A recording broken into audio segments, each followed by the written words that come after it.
gente, voltamos. Que saudade da quadra, né? Mas a aula aqui ainda não é na quadra. Estamos aqui para mais uma aula de educação física, dando play em 2021. Não é, Mara? Isso, então, tudo bem com vocês? Segunda série, professores, estudantes, estamos de volta e essa é a nossa primeira aula ao vivo aqui de 2021 e que todas elas durante esse ano sejam muito prazerosas a todos. Sim, olha, esse ano tem várias novidades, várias surpresas e nós vamos nos divertir além de aprender muito.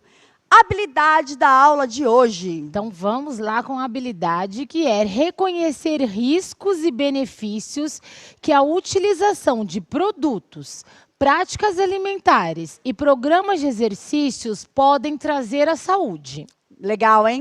Muito bom esse tema. Essa aula, gente, é uma retomada de um assunto do ano passado.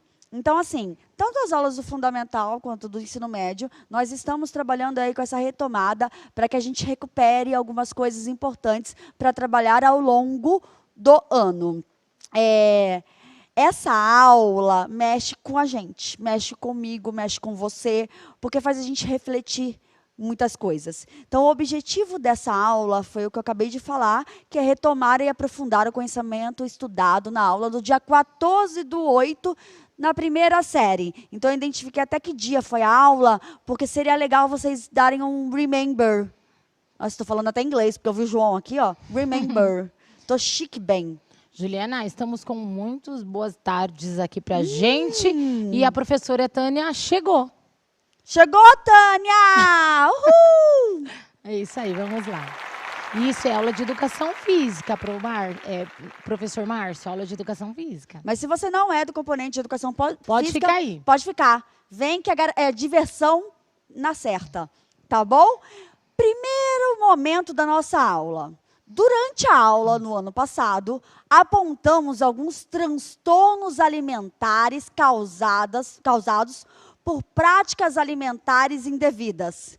Você se lembra de quais foram? Lembra, Mara? Eu lembro. Mas não conta. Não, 1 minuto para eles? Sim, 1 minutinho. Já voltamos.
Olha só, quando tratamos de bulimia, anorexia, ficou isso muito claro, porque foi aqui quase que unânime essas respostas, viu, Juliana? Vamos lá.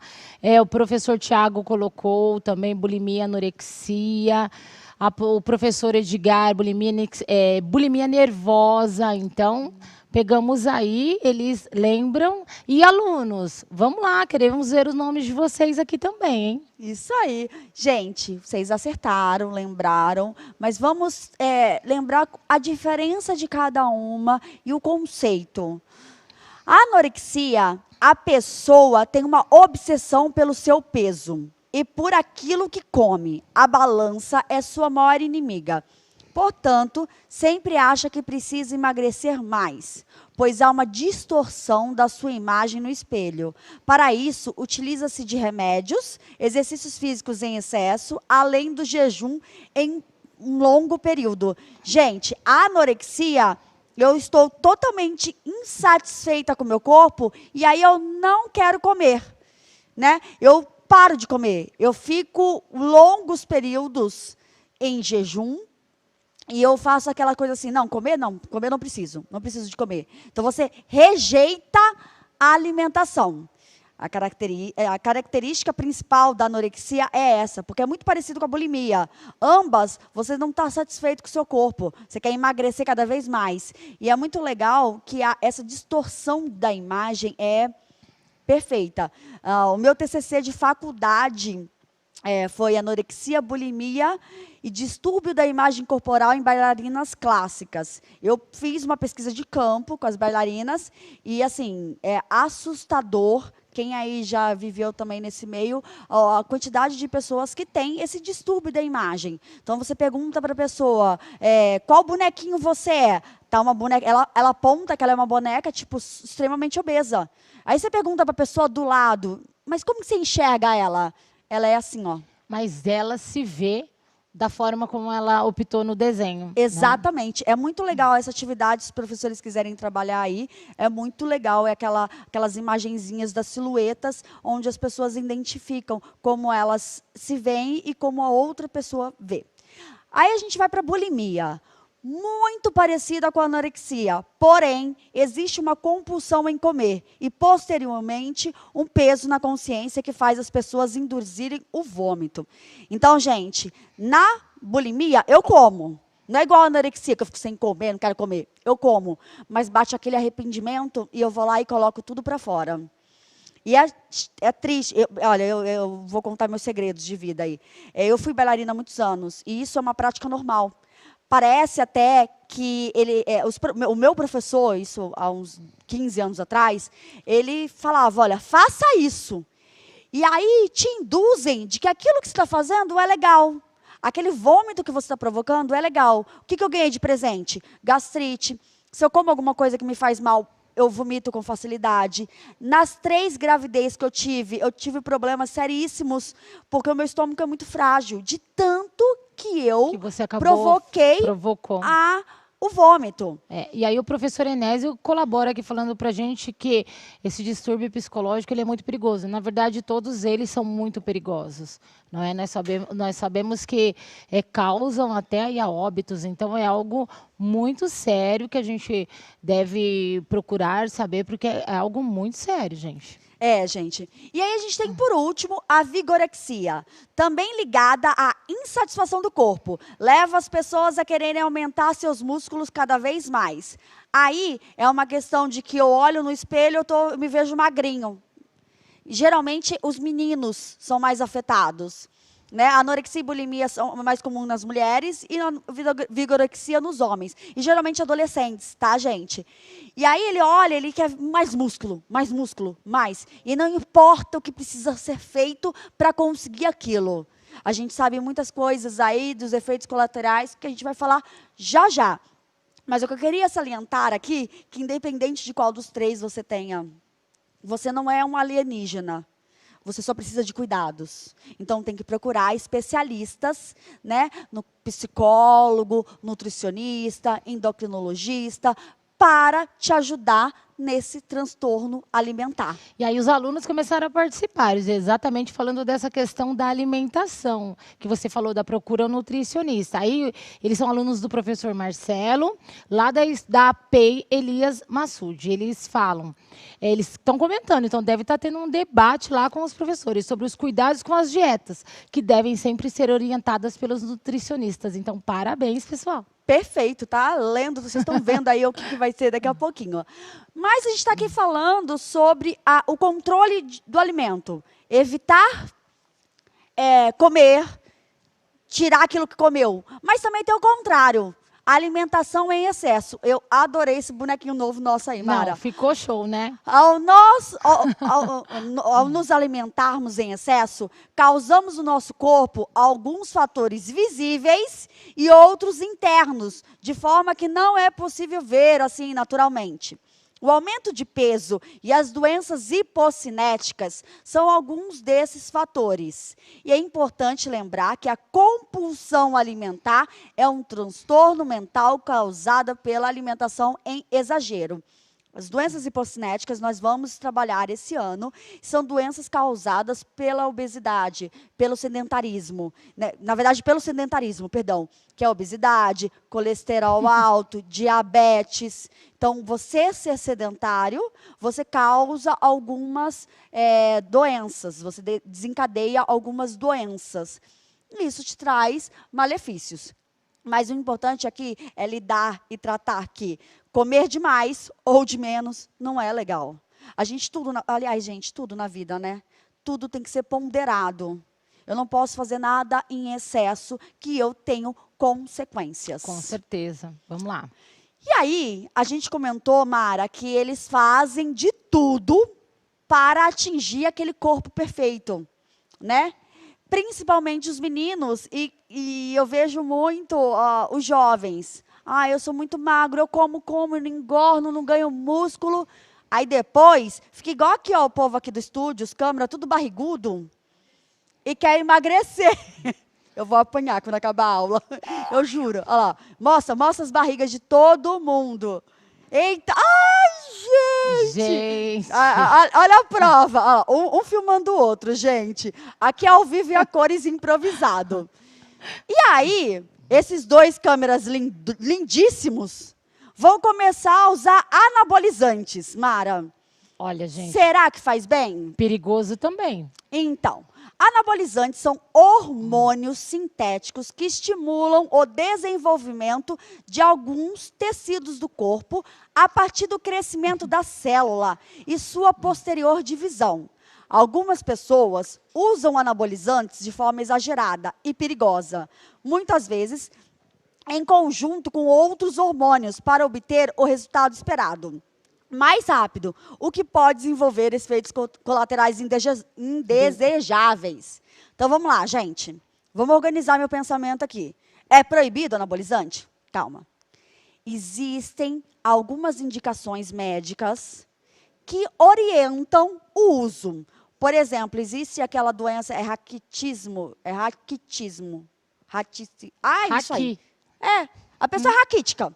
Sim. Então, ela toma GH para desenvolver. Mas ali, gente, é uma coisa controlada, é tudo determinado.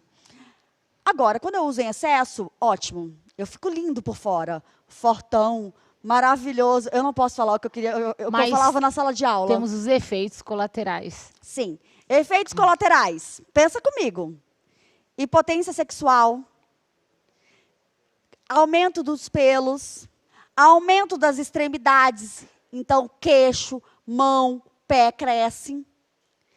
Engrossa a voz. Então calma, gente. Pensem bem. Se vocês querem ficar fortão e na hora que for namorar uma menina, não nada funcionar.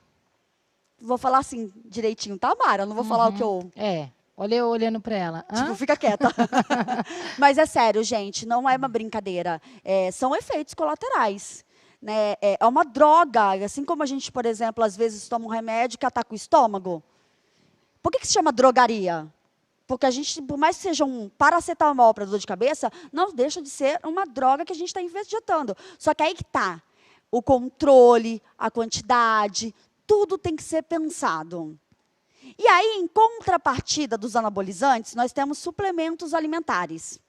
São preparações destinadas a complementar a dieta e fornecer nutrientes como vitaminas, minerais, fibras, ácidos graxos ou aminoácidos que podem estar faltando ou não podem ser consumidos em quantidade suficiente na dieta de uma pessoa. Então, vamos lá. Eu faço os exames de sangue e verifico que eu estou com falta de vitamina A. Então, eu vou usar um suplemento alimentar para compor a minha dieta, a minha alimentação. Porque falta de vitamina também faz mal, né, Mara? Isso.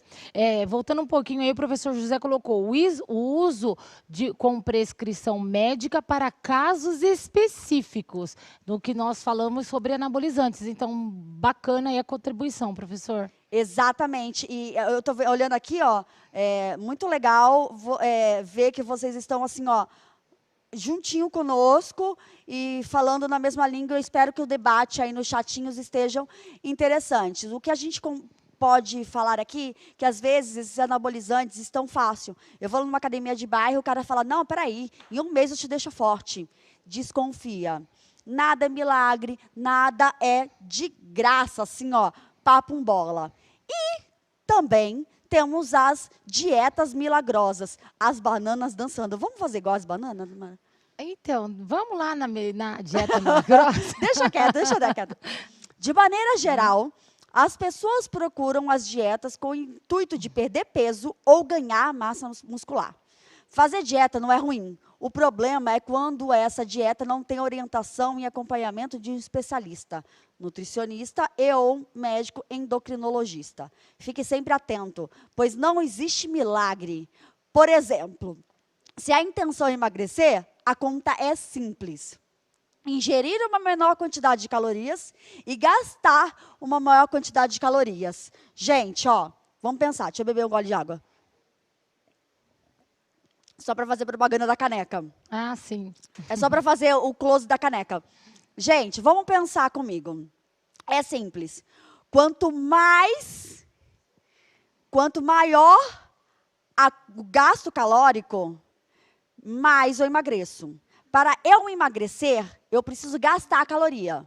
Se eu diminuir a quantidade de calorias que eu vou ingerir e aumentar a que eu vou gastar, fechou.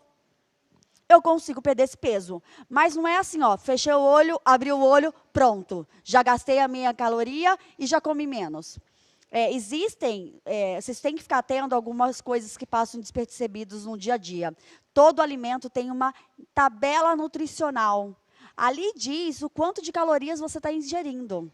E aí, uma aula ano passado, a gente começou a fazer umas analogias. Tipo, quando você come um cheeseburger, qual é a atividade física que você tem que fazer para consumir aquilo? A gente vai chegar lá.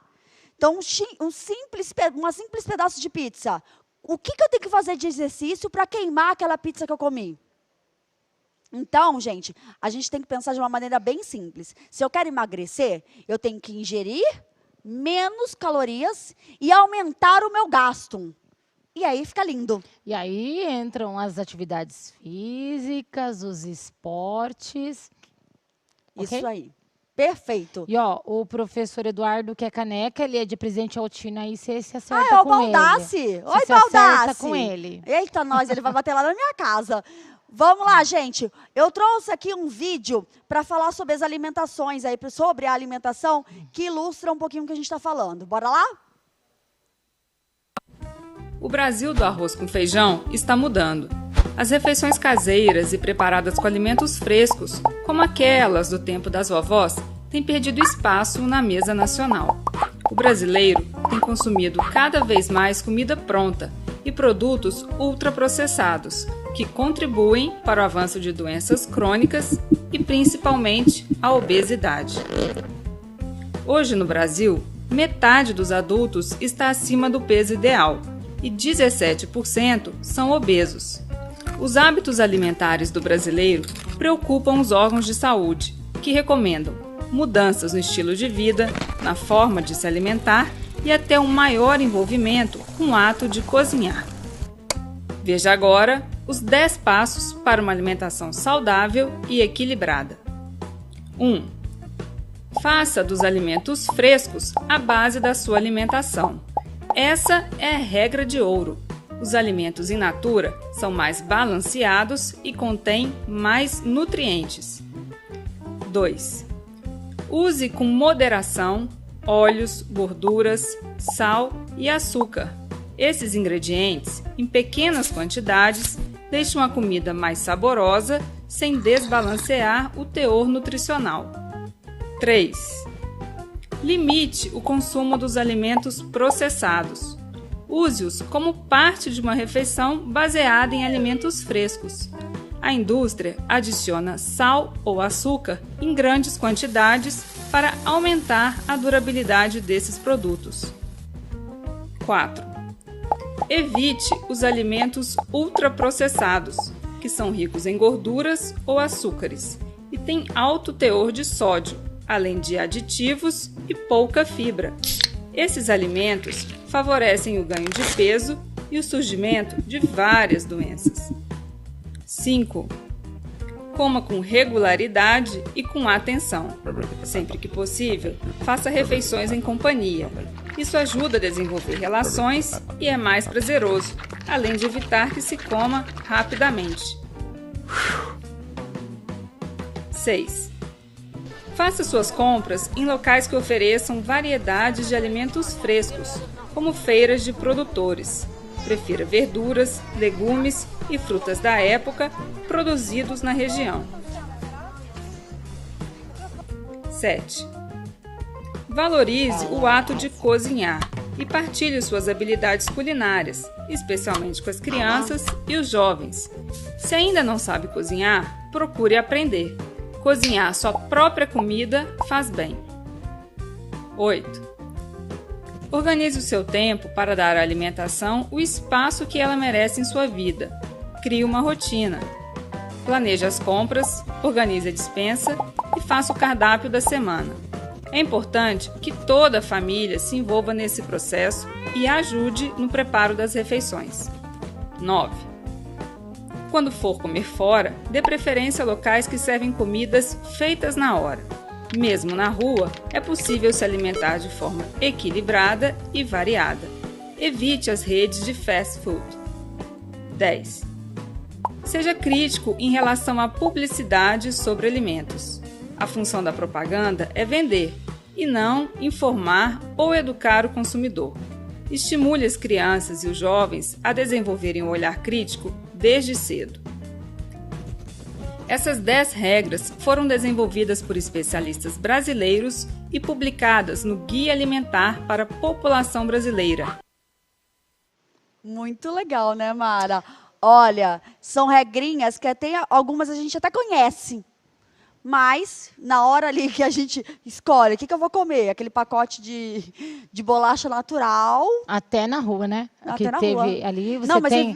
Aí você fica procurando qual restaurante eu vou. Ah, e esse. Não, tem como procurar o saudável também. E até o gato entrou na dieta, isso foi o Até máximo. o gato. Gente, esse vídeo, eu vi que muitos professores estão pedindo o vídeo. Isso. Eu botei no PPT, tem um link do vídeo, tá bom? Professor Ed. Põe pra mim, por favor, Ti, pra eles verem o PPT como que vai ser, ó. É assim, ó. Aí tem, Okay? tá tem bom? um link aí, professor Ed e Roberta perguntaram do vídeo, né? Que eles querem o vídeo, tá aí pra vocês. Né? Pode... O que é, Kitty? Aí eu também não entendi, ele tá falando em mímica ali comigo. Juliana, a professora Márcia fala assim, agora a preocupação ela é maior, pois com a pandemia houve um aumento de pessoas com obesidade. É verdade, gente. E aí, aumento de obesidade porque está comendo muito e a falta de exercício físico, que é o nosso próximo assunto. Falta de exercício físico. Olha essa primeira imagem. Tá o cara aí, ó, com o braço musculoso e na sombra tá fraquinho, porque ele perdeu o tônus muscular. Alguém aí já quebrou a perna, engessou alguma coisa assim? A perna perde, a minha coxa, gente, é 3 centímetros de diferença de uma para outra, porque eu já fiz 2 cirurgias no mesmo joelho, conta do balé, né? E aí acabou diminuindo o tônus muscular e eu não fiz o trabalho necessário para recuperá-lo. Além disso, a falta de exercício faz com que a gente perca um peso na balança que é de musculatura, que nos ajuda a sustentar o nosso corpinho, a aguentar aí a resistência do dia a dia. Além disso, fazer atividade física, a falta de atividade física, deixa a gente mais tristinho. Existe a endorfina aí que é liberada quando a gente realiza atividade física e que muda o nosso astral, muda a energia. Quem nunca foi dar uma corridinha de manhã e falou que o resto do dia foi muito mais produtivo? Pois é, eu que eu diga. Faz o teste, Bom, faz o hein? teste, Bom. né? E aí, ó, tá acabando a aula. Tá acabando. Corre, 2 Juliana, minutos corre, Juliana, e meio. desespero. Mas também tem o excesso de exercício físico. Muitas vezes, o excesso de exercício físico leva o indivíduo à condição de overtraining. Essa condição está ligada à realização de mais exercícios físicos do que o seu corpo é capaz de recuperar, causando dores nas articulações, fadiga, alteração de humor, dificuldade de dormir, dor de cabeça e sensação de fraqueza. Vamos voltar a falar sobre a alimentação. Se alimentar em excesso ou pouco faz mal. Exercício em excesso ou nada faz mal. Então, encontrem a sua balança, o seu meio termo. Isso é extremamente importante. Para finalizar a aula, com muita alegria, eu propus uma atividade para que os professores aí trabalhem com os alunos, tenham uma atividade, uma tarefa, além da tarefa que vai ficar depois lá no sistema, até entre amanhã e segunda, essa tarefa está subindo no sistema. Mas aqui eu também deixo uma proposta, que eu gostaria que vocês compartilhassem conosco essa atividade, para mostrar que a gente tem aluno também, né? Opa, muito bom receber as atividades de todos. Isso aí. QR Code na tela, por favor. Avaliem nossa aula, é extremamente importante para a gente ter esse feedback de vocês. E a última imagem que eu quero deixar para vocês aqui, cadê? Aí. Opa. Primeira aula, abram os braços, se preparem, abram os livros do conhecimento, deixem esse conhecimento, essas informações entrarem e ficarem para sempre. Já tem gente mandando coração, porque já conhece a gente. E como disse duas professoras aqui, equilíbrio em tudo. Sempre. Ok? Tchau, gente. Até daqui a 15 dias. Sextou!